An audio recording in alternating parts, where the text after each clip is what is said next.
Think about the child in the classroom who no one quite noticed. Not the disruptive one, not the one with their hand up. The one who sat quietly hoping not to be called on, hoping to get through the day without being seen. Now imagine that child grows up, walks into a classroom of her own and makes a decision that no child in her care will ever feel what she felt. That's 30 years of teaching, that's 2 books, that's a third on the way, and that's today's conversation.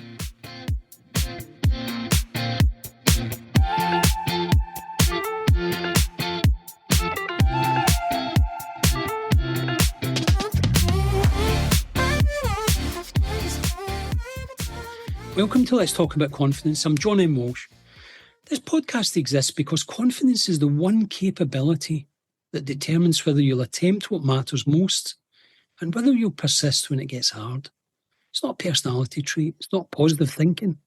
It's a learnable behaviour built through repetition, pressure, and real-world consequence. Today's guest has spent 30 years watching that behaviour develop in children, in classrooms, and in herself. Through hard things, through starting over, through deciding again and again that the story isn't finished. My guest today is Bridget Kengler. Bridget's an educator and author based in California with over 30 years in the classroom. She's written 2 children's books, Hold Your Head Up and Walk with Grace, and You Have a Story to Tell. And her 3rd book, You Can Do Anything, is set to launch this summer. Her work is built on the belief that it's both simple and profound. When children feel seen, when they're heard, when their uniqueness is honoured, when someone takes their story seriously, something shifts. Trust is built, and from that trust, confidence grows. What makes Bridget's story particularly powerful is where it starts. Not from a place of natural confidence or easy authority, but from a child who's shy, who often felt invisible, who moved through classrooms feeling like she didn't quite belong. She knows exactly what it feels like to be unseen, and she decided to spend her career making sure no one else in her care ever felt the same way. Bridget, welcome to Let's Talk About Confidence. Thank you so much, John. Thanks for having me. It's a pleasure. You wrote something in your notes that really stuck with me. It was this part where you said, as a child, I was shy and often felt invisible. Can you take me back there? And what was that like, feeling invisible? I still try to figure out, to be honest with you, where it all came from. Because I grew up in a loving family, wonderful parents. There was 8 children in my family. I mean, we're just very strong, close-knit family. Yeah. But when I walked into classrooms, when I went to school, I always felt invisible, not felt seen, heard. I know I was very shy, so I know that probably played a part in it. But I just remember sitting in the classrooms, not wanting to be that child that raised their hand, not wanting to be the child that stood out. Yeah. That was really scary for me. And there was a lot of fear that I had as a child growing up because of that. Yeah. And because of that, the confidence was low. And I also felt like I had to be perfect. Right. In for whatever reason. I'm still, as an adult now, 40 something years later, I'm still trying to figure out, well, where did that come from? But there was always that sense that I needed to be perfect. And because I didn't feel that, I felt invisible. I didn't feel seen. And it was just, in some ways, a lonely road as a child, especially in those situations. Being at home was different, but being in a situation with other kids and in the classroom, there was a lot of sense of just feeling invisible. And I think there were I could maybe say 2 to 3 teachers throughout my whole career as a student who actually made me feel seen. Wow. Yeah. What is it they done differently? Can you remember what they done?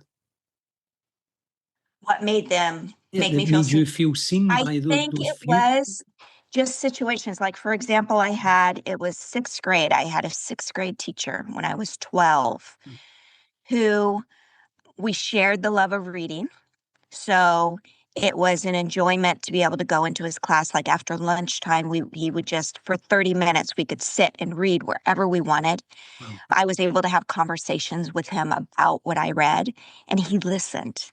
Wow. There was a time when I tried out for the cheer team. Yeah. And all of my friends tried out with me. And I was the only one who didn't make it to the next level of tryouts. Yeah. And the next day it was announced on the intercom, all, congratulating all the girls that made the cheer team, that made it to the next level. And of course, I wasn't one of them. Yeah. But after that announcement, he stopped and he said, and we want to congratulate Bridget for trying and for, doing her best to try out for the team. And it was like I felt so seen at that moment. Yeah. And I still, to this day, I carry that with me. Yeah. And I found him about, I don't know, 7 years ago. I searched for him online so that I could write him a letter to Yeah. thank him, Yeah. to just thank him for that, because that moment was such a big pivotal moment in my life. He saw me, which created that encouragement, Yeah. which I think encouragement plays such a huge part in building confidence in someone. Yeah. That's amazing. What a great story. And the fact that you remember it so vividly from a while back is amazing. The bit that then interested me was how do you go from that kind of experience of classroom not being particularly positive to becoming a teacher? What can you remember what the drive was for that? Well, to be honest, when I went into college, I did not want to become a teacher. Yeah. That was not in my plans. I had studied abroad when I was in high school. I started to love languages. I was taking, I was a Spanish major. I wanted to travel the world. Yeah. That was my goal. But then my last year in college, I started working with children. Yeah. It was part of my independent study. I had a class where we did independent study. The teacher wanted us to work with tutoring. So I started working with children, and my whole path kind of shifted and changed. There was something about sitting with a child and working with them and seeing their confidence grow and seeing their abilities and their light turn on Yeah. that really set a spark in me. Wow. And so there was that pivot. And then it Yeah. was, no, I think that I think my calling is to be an educator. And that's kind of how it happened initially. Fantastic. And it's like that insight you got from it is amazing. And then was this a conscious or an unconscious decision where you went, right, so I'm going to make sure every child is seen? Because that seems to be one of your big things, Yes, it was very intentional Right. and very Okay. conscious. I mean, I knew how I grew up as a child and in the classroom. And Yeah. I wanted to be that teacher that would be the one that would help those kids that felt unseen and were quiet and shy. So I would always try to make sure I knew from day one which were those children, Yeah. which were the ones that just, would kind of, sit in the Yeah. back and just not want to participate, not want to say anything. And I would figure out ways to draw them in and figure out ways to help them build that confidence to want to speak up and want to share and want to tell their story and be seen. So that's really, it was very intentional. Yeah. And it sounds like it was quite quickly that you came to that. It wasn't, it didn't seem to after 5 years of teaching, it seemed to be from the beginning. From Yeah, the very beginning, much so. yes. Yeah. That's the impression I get. You've been an educator for over 30 years, and the big thing I'm after is would you learned about confidence in children that perhaps you didn't know at the beginning? What's it I taught you? think that, I think, again, as I said before, encouragement Mm. encouragement really to me is like the seed. It plants the seed. Mm. And I think when children see that you believe in them and that you are trying to create that connection with them, Yeah. that it plants that seed in them that then helps them to be a little bit more courageous, Yeah. to not be as fearful, especially those kids that are quieter and shyer. Yeah. And it helps them to take risks Yes. that maybe before they wouldn't because they didn't have somebody who they felt believed in them and their capabilities. Yeah. Yeah. Yes. We talk about this same idea on the podcast about being able to take small steps. So to some folks it'll be a risk, but it'll be a small step on the journey to a larger thing. Say they want to learn to, I don't know, play the guitar. The first step is perhaps finding out what needs to happen to learn the guitar. You know, not committing. It's not like I don't know. You've probably seen this in other children where want to learn the guitar and 3 seconds later they bought a guitar, they bought a thing, then they give it up 6 weeks later or whatever.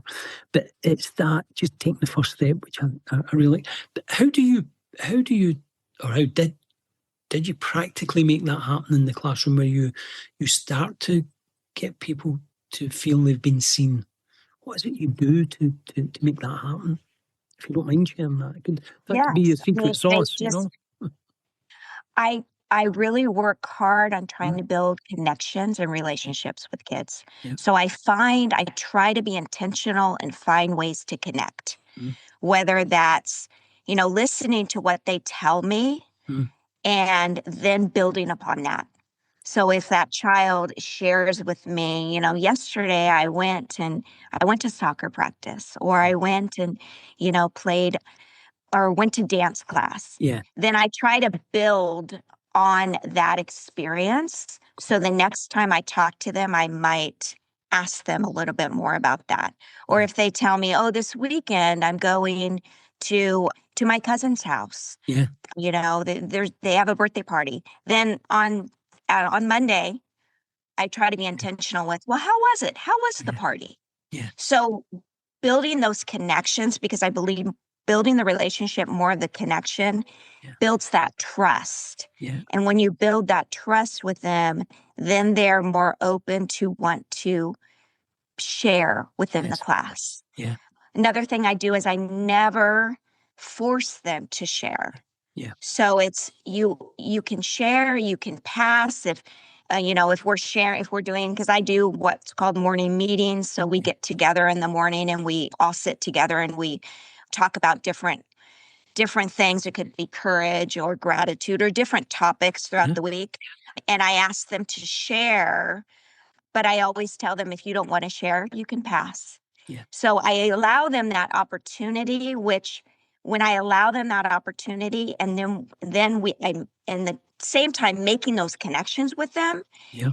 later on you see them, those particular kids want to start to share because they Yeah. feel comfortable Yeah. and they feel like it's okay to take the risk.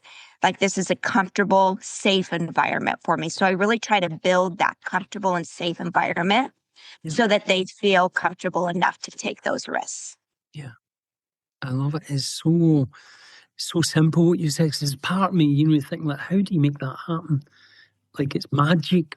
But what you do is I guess you are applying, if I'm honest, you're applying a practical magic every day by looking at them, listening to them, finding out what's important to them, and asking them about it. That is so simple, yet I guess a lot of people don't do it, do they?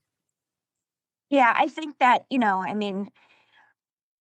I think sometimes teaching is such a demanding job, and Mm. there's so many things that we are expected to do. And of course, we need to move, Yeah. you know, we need to move kids through curriculum and growth and progress that sometimes we feel that demand of that sometimes it's hard to Yeah. take the time to make the connections Yeah. because there's so many other things we need to do. That really puts it in Yeah. perspective, Bridget. That's a great way of explaining, because because the way you explained it earlier, it sounds like so simple that everybody should be doing it. But now you've explained that, there's other pressures on people and we won't always get the chance to do it. Right. But did you find that was it just the children that you felt that needed to be seen more, or was it across the classroom? How did you... I think it's all children. I mean, yeah. even I've always been intentional for those children because I was that child. Yeah. But definitely the children that obviously participate more, they still need those connections. They still need those relationships. The children that tend to be more challenging, also, we need to build those relationships. And I think that even for the kids that are more challenging, sometimes that's even a harder challenge for me as an educator, but it's something I have to do. And sometimes those children end up to be the ones that really make the biggest impact on me. Wow. The ones that are the most challenging, because you're able to, if you make those connections and you're intentional with it, you build those relationships and you see a change. Yeah. And that's what's wonderful. You see the change in the children. Makes sense. Because there's always some reason why that behavior or that challenge is happening. And sometimes you need to figure out what that is. Is that where, because I was fascinated by you'd put this belief that children, when they share their stories, that trust is built, confidence grows. Is that part of, when we talk about the stories, is it the thing like they were at the soccer practice or the birthday party? Is it that kind of thing, or is it deeper than that? Or what is this? What would you see as a typical children sharing the story with you? Yes, I mean, I think it's their everyday life. I mean, kids want to be heard. Yeah. And sometimes I feel like we don't take the time to just listen to what they have to say. Yeah. Because again, there's so many demands and so many things we have to do that we don't stop to just let them be heard. Yeah. And it's everyday life. And it could go deeper than that. It really just depends on the child, and it depends on the relationship that you have, and also with the parents. Yeah. Building those relationships with parents as well. Yeah. And something I also try to do is I ask the parents at the beginning of the year, what is a way that I can connect with your child? Yeah. Tell me some things about your child that I don't know that will help me make those connections. Wow. And I think that stems from my son, who's now almost 22. Wow. He was like me. He was very, very shy. And he struggled sometimes in class to be able to, I think, have the ability to be seen. Sometimes he didn't feel that. Yeah. And it wasn't until he was in high school, in 9th grade, his English teacher. I went to back to school night, and the English teacher had a form for us to fill out. And she said, tell me about your child. Wow. Tell me some things I don't know so that I can connect with them. So I said, well, he loves baseball. He's a huge sports fan. And if you ask him any questions about sports, you will connect with him. Yeah. And she took that and she did it, because he would come home and he would say, Mom, my English teacher is my favorite teacher. Today we talked about this and we talked about that. And it was for the first time he felt so seen. Yeah. And I thought it made me feel sad, because Yeah. it took that many years for my child to feel seen by somebody. Yeah. And so even though that was halfway through my career, and I had already, done a lot of work to be intentional and build relationships, that kind of shifted for me as well. Yeah. And it made me look at it different. And I even shared that with the staff at my school, because I had created a survey and I had asked, for parents, asking them about things about their children.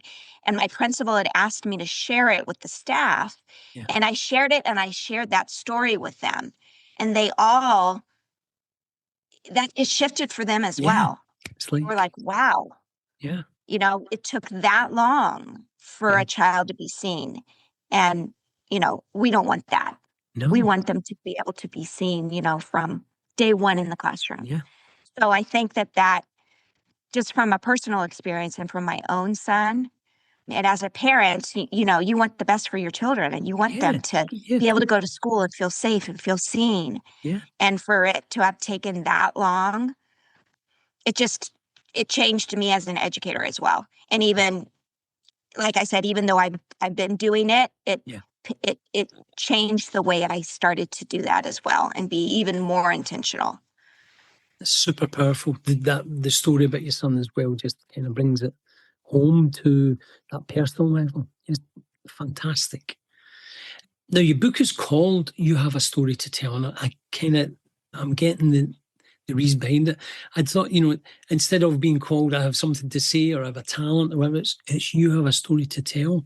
What was the thinking behind the book? Yes. So let me just show you the book Oh, because I just have to show it because my fantastic. illustrator, Zoe Ranucci, That is brilliant. fabulous, That is wonderful really good. illustrator. That's lovely. The book, Is this go one ahead. out in July? No, this one is out This is out currently. now, Yes. so we can get this Yes. down. At the end, I'll make sure that we put the links into the description so folks can find you. Yes, definitely. No problem. It is, it was something I wrote Mm. years ago. Mhm. Years ago. It's a poem, Mhm. but it's a love letter Mm. to all the students I've ever taught, Yeah. as well as to anybody who reads the book. Yeah. And it's just to let them know that they are important, that they matter, that their stories matter, and that we need to hear them. Yeah. That we need to be able to experience who they are.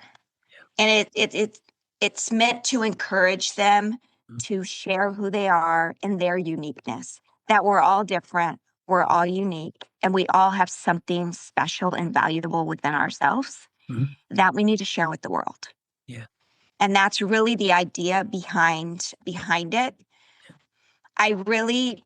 When I wrote it, I didn't think it was going to go anywhere other than in my Google Drive and stay there forever, to be Yeah. honest with you. When I was a child, I dreamt about being an author, about writing. Yeah. And I always would just kind of put it to the wayside. That's not going to happen. That will never happen. My dad was a writer. He was a poet, Wow. but he had tons of manuscripts that never got picked up. And we shared that love. We shared the love of reading and writing, and we would sit together and read together. And, he was my big storyteller, and he would read to me, and we would write together and talk about it. And he passed away in 2021. Oh, so And sad. I promised him Mhm. when, thankfully, my whole family were able to come together on his last days. And when I sat with him, I promised him that I would write a book Yeah. and I would publish it for us. Yeah. And so I wrote my first book, which was Hold Your Head Up and Walk with Grace. Yeah. Yeah. And it's about a little girl, Ellie, and her dad. Yeah. And it's a book about encouragement. Yeah. Ellie's dad encourages her. Ellie's scared. She's scared to go to school. Right. And her dad kind of encourages her with the words, hold your head up high and walk with grace. Yeah. And that was something my dad would tell me. Wow. And for example, I went through a divorce over 20 years ago, and my dad walked alongside me throughout that whole process. Yeah. And when he and I left the courtroom, when the divorce was finalized, Yeah. he grabbed hold of my arm and he whispered in my ear, you have nothing to be ashamed about. Hold your head up high and walk with grace. Wow. And so I remember back my experiences as a kid and how scary it was initially to go to school. And I kind of put those words of my dad's encouragement. And that's how that book came to life. Brilliant. That's beautiful, beautiful sentiment and great memories as well. But wow. Yeah. So Amazing. I published that. Yep. And I thought, okay, I made my promise to my dad. I did it. I didn't think any further than that. And then people started asking me, well, when's the next one? When's the next one? Right. And I was like, well, I don't know. I didn't think about a next one. I just, this was my dad's promise to my dad. I did it. And then I kind of opened up, you have a story to tell again. I went back in there and I started looking at it. And I thought, you know what? I feel like this message needs to get out. Yeah. It needs to get out into the world. And then that's how all of that came to be with You Have a Story to Tell. Yeah. And then my book that's coming out this summer, You Can Do Anything, is with Ellie and her dad again. And it's something my dad used to tell his children. You can do anything you put your mind to. Yeah. So I kind of took those words of encouragement and created a story about that. So that's kind of how those books, and it all goes back to encouragement. And I believe, again, how encouragement really plants that seed, which then through your perseverance and personal experiences is where the roots grow for that confidence. Yeah. And that encouragement, I guess, is trying. May I ask you then, because I was thinking to myself, is it about making sure the encouragement is grounded in truth as well? It's not sort of false encouragement, if that makes sense. Yeah, I mean, I think encouragement really grows. I think, you're when you have that encouragement, when you're encouraging to someone else, when someone is encouraging to you, it kind of builds that external voice of you can do it. Yeah. I believe in you. Your voice matters. Then kind of becomes that internal voice within inside yourself. Yeah. And that encouragement becomes that mirror that can help us recognize our beliefs and our capabilities. Yeah. Do you think, I love the fact that you're doing it through your stories, through your education. You're helping young kids to find that early. What about adults that maybe had that sort of confidence knocked out of them a bit? Is it too late for them to find their story? No. No, I don't think. I think our stories evolve through our lives, and our experiences shape us. Because it took me a long time to get to where I am and to have this confidence that I have now. Yeah. 20 years ago, I didn't have that. Yeah.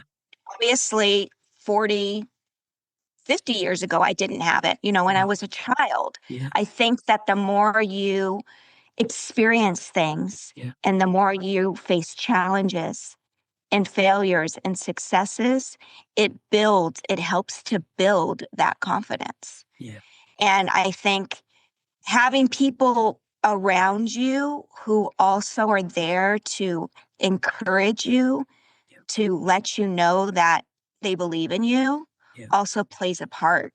But I think we're always evolving. Our stories are always changing. We're always shaping it. It's always shaping us. Yeah. Even today, I've got some challenging things I'm facing in my life right now that I know is shaping me. And next year, it's gonna be even different. Yeah. You're constantly changing. And I think it never stops. And I think that it can always continue, and the confidence can always build no matter what age you are. Yeah. We absolutely agree. It's the tenet of let's talk about confidence. The whole reason for the podcast, that no matter where we are in life, is as long as we can take that first small step towards it. And I think what you've added to it beautifully here, Bridget, is having a bit of encouragement somewhere. Sometimes we might have to encourage ourselves, but if we've got people around us, it's funny, one of the recent episodes is about when we sometimes outgrow people, when we start to develop our confidence, people see it as a threat. And it's how to deal with that. So I'm with you. I love it. It's that idea of the more encouragement we can get, and the way you've described it is the seeds, which I think is beautiful. Really, really well done. I mean, you mentioned a wee bit there, we're always going through things, and it was this, you've mentioned there have been several challenging moments you've had throughout your life, but they've helped to build your confidence. And it's some, it's personal ones, business ones, etc. And I guess the question I was wanting to ask is, what does it do to your confidence? How do you recover from it when it maybe knocks your confidence? But what do you do to maintain that growth and confidence? I think that the more challenges and failures that I have had in my life Yeah. I realize that the fear that I had facing the challenge and then overcoming it through the courage and trying to get over that has helped me develop that confidence. And I think that the more you fail and the more that you face challenges and you have to really be courageous and brave, the more the confidence builds. And then when you face a new challenge, it doesn't seem as hard as it was originally. And, that's a lesson that took me a really long time to learn. Yeah. A really long time. I mean, in my 20s, I was still, dealing with trying to overcome fears. And there were things that I would not do because I was so fearful. And I think about how much I've grown through all of my experiences in my life that's gotten me to this point. Yeah. That the more you have those experiences, the more that you gain the confidence to then face the next challenge that you might have in your life. Yeah. And I think it's the bit you've put beautifully there is that you have got to have those experiences, you've got to have those challenges. We've got to, I think often I've seen in a lot of the people I've worked with in the business context has been they get afraid to take that challenge, so they can comfortably avoid it because they're doing okay over there.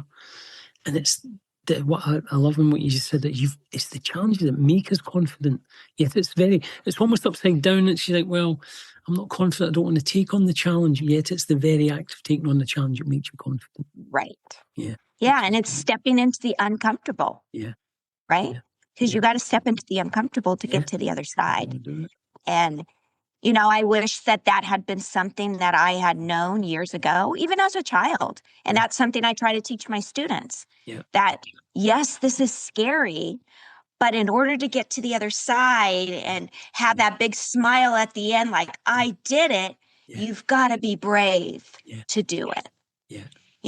And that took years for me to understand and to really grasp onto, to want to, get to this point in my life. Yeah.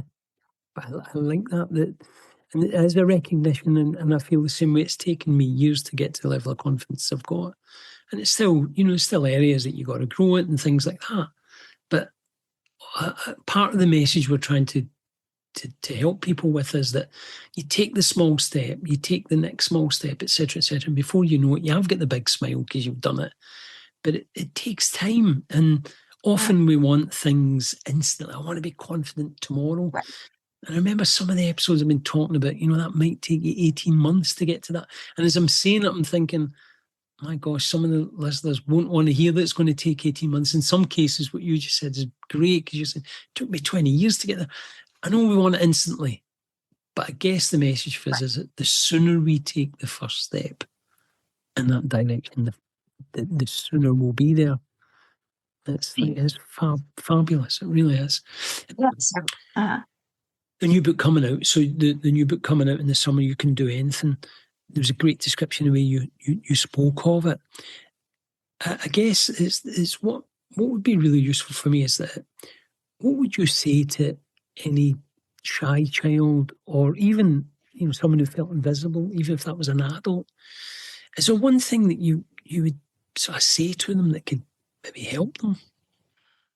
I think, everyone has a story, and every story matters. that your challenges, failures, even successes shape who you are. Yep. And like you said, take that first step. Yep. Step into the uncomfortable. Yeah. It's not as scary as it seems once you walk through it. Yeah. And once you just give yourself that ability to have the courage to do it. Because when you walk through it and you come out on the other side, you'll be amazed at where you're at and so proud of yourself for accomplishing. Yeah. That's so true. That's brilliant. What would you hope that people would carry away from our conversation? We've had a great chat that's covered so many different areas, but what would you hope they take away from it, Bridget? What would be the one thing you want them to take? We think that our stories are always evolving, that we're always changing, that it's always shaping us, that it's never too late, that it's never too late for things to happen in your life. Yeah. Take that first step and keep going. And the idea of encouragement, I really truly believe. I mean, if you've got people in your life that are walking alongside you, that are there, that are your constant, that are just kind of pushing you, take that in. Yeah. Because I really truly believe that once you take that in, it becomes part of you. Yeah. And it becomes that internal voice inside of you. Yeah. And it really does help to plant that seed that then helps you maybe face that uncomfortable that you're too scared to face. Yeah. It's really good. Bridget, thank you so much for spending time with me today and sharing your views. If you don't mind, share the links with me. I'd like to put them in the podcast description so folks can find your books and hopefully use them with their kids, etc. But some fantastic advice you've given us there that I hope folks will find as useful as I have. And it's been an absolute pleasure. And thank you for taking the time. Thank you for having me. It's been a pleasure. I enjoyed our conversation. Perfect.